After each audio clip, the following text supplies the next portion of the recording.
Ayizolo mhlawumbe usane kuvula umsakazo i-MCR namhlanje uhlelweni siyabangena afternoon drive kwingosi yethu ethi #fike kanjani la ukhona sinake insizwa yakhona la eJozini uthululalele wakwaZungu ukhuza umalume siyogibela ibhasi kuningi nje engingakusho kuningi engakusho kunebhasi phakathi sikhuza umalume ohamba lalesi uyabona kuningi mfethu so thululalele sesingenile endabeni ye-support yabantu abasondelene nawe abakunikeza yona ngaba umndeni abangani noma umphakathi nje waseJozini mhlawumbe futhi nawo umphakathi wasempangeni ake singene la odabeni ngiyazi ukuthi abaculi abaningi noma ngesikhonza abaculi kuphela kodwa nje abantu abasuke bekwi-industry ngokuhlukahlukana kwabo baculi begqoma baculi bamaskanda baculi bantwana baye bekhale ngomasipala bangakubo ukuthi abayitholi i-support okumele ngabe bayayithola uyabo noma mhlambe mebeyithola bayithola ibencane abanye mhlambe bengayitholi nje nhlobo wena njengothululalele khona yini i-support oyitholayo kumasipala bangakini kulesimo sikamasipala ngingumuntu ongathanda ukungenelela kakhulu noma ukungena kuleyo topic but ngoba usuyibuzile engingakusho ukuthi kuningi engulungisile ukuyocela especially kulonyaka yabo because angikaze ngiyocela sometimes uma ungacelile awuphiwa yabo dinga ukuthi uzuyocela kuyima bekunaka ukuthi kushuthi lento uyayidinga ngempela uyabona so yilokho engingakusho sengingakuphendula ngelinye ilanga ukuthi support ngayithola noma cha kodwa khona kukhona kuningi engikuhlelile ukuthi ngikucele kubona so ngilindele ukuthi uma ngicela bazongisupporta kulokho engizobe ngikucela yes okusho ukuthi kuzo zonke izinto ozenzayo ubungakaze uze uyocela njengoba nje uorganize ama-event mhlawumbe futhi ukuthi bexhase ngiyazi ukuthi mangabe u-graphic design ziningi izinto mhlawumbe imishini osuke uyisebenzisa yabo izinto ezikanjalo ubungakaze nje vele waze waya nje ngokwebhizinisi bengingakaze ngiye ukuyocela music wise nakhona kuma events ngikhumbula last year ngaya ngiyocela kwathola ukuthi ngiyocela ngesikhathi esibi umasipala ungenamali ngiyocela ngesikhathi futhi esibi isikhathi sami bese event yami seduze so kulonyaka ngihlele kahle kusho ukuthi imibuzo yonke ngizoyiphendula kahle next time lana ekuhleleni komcimbi fethu maningi ama-challenges abe khona mangabe kuhlelwa imicimbi sikhona ukuthi mhlawumbe kuyahlukana ngokwama-genres cha ama-challenges omcimbi ngiyawazi anzima kwenza nje uzungalali ngisho nasebusuku ukhona kanjani mfethu ukumelana nje nawo ama-challenges nakho usuyazi ukuthi ungakusasa umcimbi noma ukuleli viki leli elizayo unomndeni ngapha yingane zila nazo zifuna isikhathi sakho umama wasendlini naye ufuna isikhathi sakho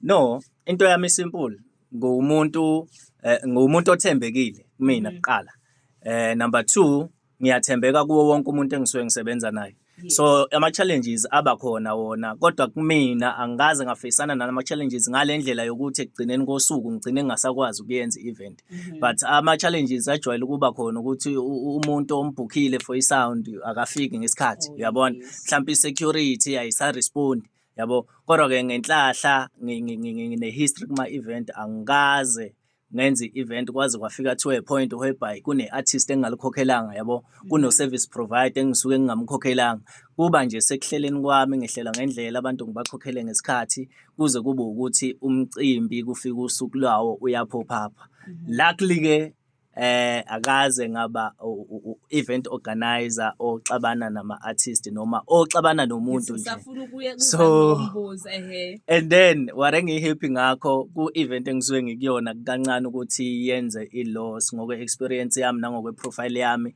ayikho i-event engeke ngaba kuyona yashaya i-loss ileyo nto nje ngihappy ngayo so kusho ukuthi indlela izinto ezisahleleka ngayo ngisakwazi ukuyihlela sometimes uma usebenza ne-team i-team engisebenza nayo iyakwazi ukungilalela ngiyakwazi ilalela siyasebenza siyaphambili so sithembekile komunye injalo ngiyazi bakukhona mhlawumbe umuntu olalele njengamanje osekhaya naye ofisayo ukuthi efane nothululalele ungathini kuyena umuntu ofunayo ukuthi naye ebambe ngapha nangapha mhlawumbe ecule organize ama-events enze lokhu nalokhu noma mhlawumbe engasezi ukuthi kufana nokwakho ngqo kodwa nje umuntu ozothi eyi yazi nami ngiyafuna ukuthi ngibambe lokhu nalokhu ungathini kulowo muntu lokho ukumkhuthaza ukuthi-ke cha Nkosi yami kuyenzeka kuyaphileka nakho mina ngiyaphila and ngiyakwenza kuyaphumelela konke.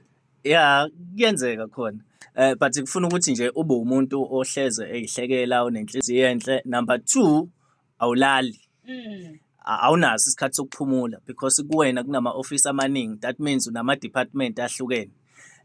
Kufuna ukuthi uma uza kwi-event kube ukuthi uya kwi-event ngoba u-80% wemali yokwenza i-event usunayo or 100%.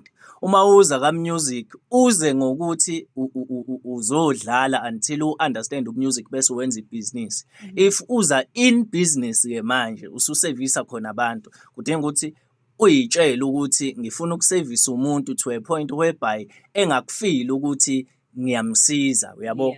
Ebe nale feeling yokuthi awu ingane yami yabo umfowethu yabo. Not ngale ndlela yokuthi ngizokusiza uyangikhokhela yabo. Ingabi khona leyo attendance but kube nje isekhaya ethi umuntu noma efike e-ofisini lakho ezizwe ekhululekile yabo. So khona kuyaphileka ama-challenges akhona kodwa kudinga ukuthi nje ube umuntu ohumble ngaso sonke isikhathi. Kanti mfethu lana uma ngabe wenza umcimbi kumele uqale ube nemali kuqala hayi ukuthi nisebenzisa leyo amathikithi. No.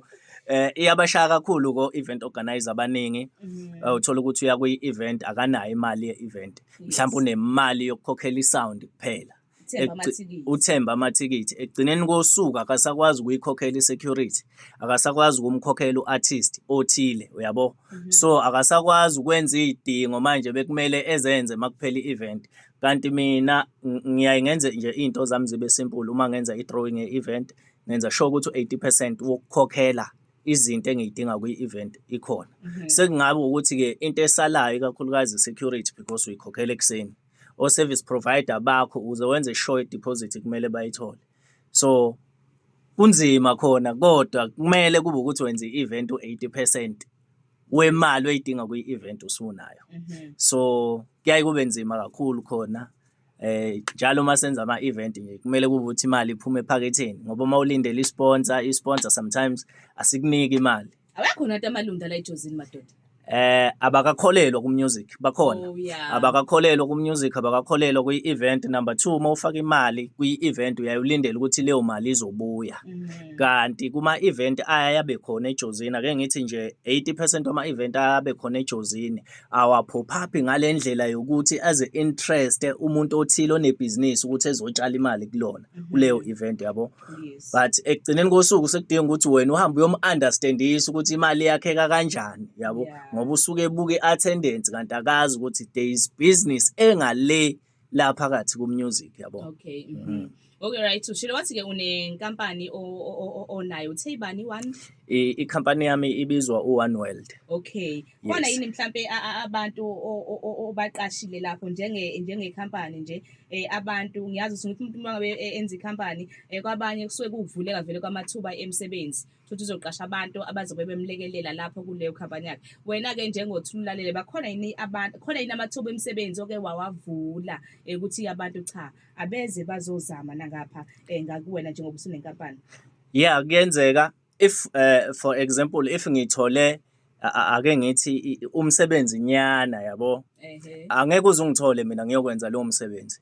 For example umsebenzi engigcina ukwenza bekuwumsebenzi wokupheka somewhere kwenye ama-event. Ube ne-catering? Ngeke uze ungithole mina ngenza leyo event.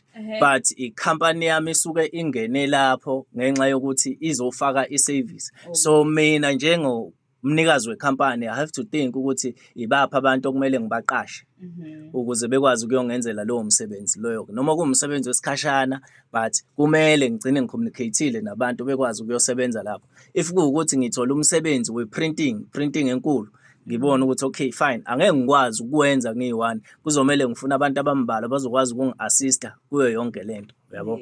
So inama-department amaningi music wise ngisebenza ngayo futhi yabo.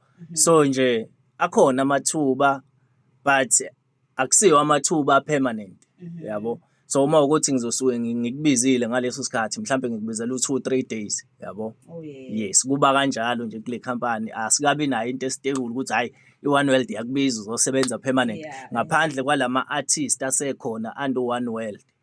Ngisawathatha njengama artist ami a-permanent ngenxa yokuthi awakawatholi amanye ama-contract angaphezulu kwestandard engikusona. Yeah. Alright, le minyaka lena onayo Thulalele ngiyazi ukuthi nawe ukuhlala. Angiyazi iminyaka yakho kodwa ngiyazi awukafiki ku40. Yeah. So kule minyaka lena onayo ukuhlala yini mhlambe ubuke imuva lakho bese uthi wow ngaze ngaproud ngami ngezinto osunazo njengoba nje ubala unenkampani imoto unkosikazi abantwana kufefeni lo mzuzu ukuthi nje uhlale usho ukuthi iyazini ngaze ngaproud shame ngami ngaze ngasebenza. Actually ngizibuka in a row of 30 days mhlawumbe kuyenzeka ngiyibuke 2 or 3 times but most of the time ngiyaye ngizikhumbule emuva yabo. Ngizimotivate futhi ngemuva lami ukuthi no angikasebenzi kusamele ngisebenze yayibona leyo. But okwamanje angazithathi njengomuntu osebenzile yabo, ngisazithatha njengomuntu osabamba impilo yabo. Uma ukuthi nje ngibamba impilo kwamanje yes ngisakuleso standard ngisafisa nami ukusebenza ngisebenzisise yabo. Yeah. Okay, ngoba ukafiki ke la ufuna ukuya khona eminyakeni ezayo ngabe iminyaka emihlanu iminyaka eyisithupha kuya le ufisa ukuyibona usuvuphi noma na ufisa ukuyibona nje sowazi ukuthi cha uyilunda la ejozini. Eish ukuba yilunda kuzoba nzima because ngi up and down. Into engiyifisayo actually kukho konke ngifisa ukwenza the biggest event. Oh yes. Yeah, into engifocus kuyona kakhulu is to make sure ukuthi ama events ayaphumelela. And engifisa ukuyenza ukuthi ejozini kube ne-event ezohlala iphila ihlale khona yaziwe ngami ukuthi noma sengahamba noma yabo kuthiwa nje Thulalele akasekho emhlabeni but kune-event enkulu ehlanganisa abantu abaningi ekhona ngaye yabo. That means leyo event izoba yi-legacy kaThulalele ne-team esebenza under uThulalele under One World. Ileso-ke nje isifiso sami esikhulu kakhulu and ngisilwela every day. Mina Thulalele uyabona njengoba nje wena usho ukuthi awukasebenzi ngalendlela lona ofisa ngayo uyabona kodwa mina engingakusho nje ufuna ukukuncoma ukuthi cha ususebenzile. Siyawazi impela amagalelo akho and futhi ngiyafisa ukuthi nale event lena oyishoyo sengathi ngempela ingaphumelela ngoba ejozini yebo abakhona ama events akhona mhlawumbe inyanga nenyanga noma mhlawumbe kuyashiyana futhi ngokwesikhathi kodwa nje mfethu kukancane ukuthi kuthiwe nansi nje kune-event enkulu mfethu mhlawumbe esegroundini kube mnandi nje kube njeyane kuze kuse kukancane ngicabanga ukuthi khona kukhona ama-event ake enzeka kanjalo kodwa futhi nakhona into engiyibonayo abantu basejozini yebo bayasupporta kodwa futhi abakafiki kulezinga lokuthi sibone yabo nje mabubona kwezinye indawo mfethu ubona amavidiyo ubona konongoma kophongolo kuphinda kuphi uzohalela ukuthi kodwa ngempela siyijozini thina singahlulwa yini ukwenza kanje mhlawumbe lingathini lakho kubantu basejozini ngendaba yama-events. Kubantu basejozini into engingayisho ukuthi abakholelwe kubantu abakhona kwi-industry njengamanje. Nosomabhizinisi abakhona ne-leadership ekhona elide isijozini. Isifiso sami ukuthi ikholelwe kakhulu kulabo event organizer abakhona ababukeka bebancane but at the end of the day basebenzisa imali from amaphokethe wabo ukuthi benze leyo event. Yabona uma bengakholelwa kakhulu kulabo bantu labo-ke bebaxhase bebasupport ngayo yonke indlela at the end of the day sogcina sinayo event ijozini ezoma ngayo nakwezinye indawo kwaziwe nje kuthiwa ngosuku oluthile kiwe ejozini wonke umuntu uyejozini bagibela amabhanoyi abantu begibela izitimela begibela amabhasi beze la ejozini uyabo. Yeah. Yes. Yazi uqinisile mangabe uthi abantu bala ejozini basengakakholelwa kakhulu kuwo event organize laba abababonayo la ngikushiso yini lokho abantu bala ejozini bayakwazi basuke la bahambele i-event esophongolo i-event eseBay i-event ekuphi kodwa mase kuthiwa kula ejozini bafuna ukungena mahhala ngenkani futhi. Sengiyibonile ngizotesta imarket. Mhm. I-standard se-event ngicabanga ukuthi into eyaye ibaphazamise i-standard se-event. Oh, Sala yes. ijozini i-standard ze-event ziyaye yifane. Sometimes uma yihlukile zithi ukuhluka kancane yabo. Kanti kunabantu othi ngifuna ukuhamba i-standard se-event esi-top notch yayibona leyo. Yeah, So njengoba sikhuluma I'm connecting nabanye abantu ukuze kube ne-event ezoletha le standard esitholakala eDurban yabo. Lesabasifunayo. Le standard esitholakala eGoli sisilethe la yabo. Mhlambe nje in a period of less than 30 days ikhona i-event ezobe ine standard esifana naleso. I'm working hard ukuthi egcineni kosuku igcine iphumelelile. Yeah. Thulalele mfethu, siyabonga kakhulu isikhathi sakho. Social media handles. Mina yonke indawo Thulalele Zungu, Thulalele Music, yonke indawo. Ngenhlahla enkulu ke eSouth Africa noma eAfrica yonke or umhlaba wonke kuseyimi uThulalele akabikho sekhona noma Awukalibangi namuntu igama lakho. lutho yimi ngedwa straight akekho umunye Thulalele nje everywhere. Sibonga kakhulu Thulalele isikhathi sakho. Ngiyathemba ukuthi sophinde futhi sibonane nangokuzayo. Kuningi kakhulu esingahlike sikhulumeke ngakho kodwa ke ngenxa yesikhathi okwanamhlanje ake sibambe khona la. Ngithemba ukuthi wonke umuntu njengamanje useyazi uma bekhulunywa ngoThulalele kukhulunywa ngobani, yini, wenzani, iziphi izinto azenzayo for ukuyiphilisa. Kukhulu kakhulu abantu noma kuningi abantu abacoshile enkulumeni yakho nalowo uzobuyelwa ithemba ukuthi oh yazi ngingakhona ukwenza 1 no 2 nothi mhlawumbe ngoba ebonela kuwe kodwa ngoba egqugquzelekile ngokuzwa izinkulumo zakho. Nanokuthi futhi kungaphatheki mangabe kukhona umuntu mfethu ozokwenza into efana neyakho ngoba ukusho ukuthi uyisibuke esihle, uyisibonele esihle kulowo muntu lowo. Hayi no, ngiyafundisa, ngiyayivula izandla. Ngidinga nje ukuthi umuntu odinga ukufunda kuphela kube umuntu ozo-understand ukuthi ngibusy ngale ndlela eyisimanga. Sometimes abanye baye bengithethise WhatsApp anguphenduli, Facebook anguphenduli. So umuntu ngiyangim-understandise mayesefonela ukuthi kuselalelo uma ungidinga serious ngangithinta ngalezi zikhathi ungifonele ngawo WhatsApp uma ukuthi ungidinga WhatsApp kuyenzeka ukuthi mhlambe in 10 minutes ngingabonanga mina mangiyivula ifoni ngisuke ngeke ngisakubona usuphansi kakhulu yabo. Yeah. Thank you so much kuhlonipha CMCR. Ngizokhipha la ngengoma emnandi. Ngeke ngize ngimusho umculo wale ngoma. Kodwa khona ngizokhipha ngale ngoma le. Ngicela ukuthi uvalelise kumlaleli sekhaya bese ngikhipha ngale ngoma. Ngiyabonga kakhulu kuyiMaputaland, ngibonga kakhulu kuwe Slindo, ngibonga kakhulu to everyone obelalele.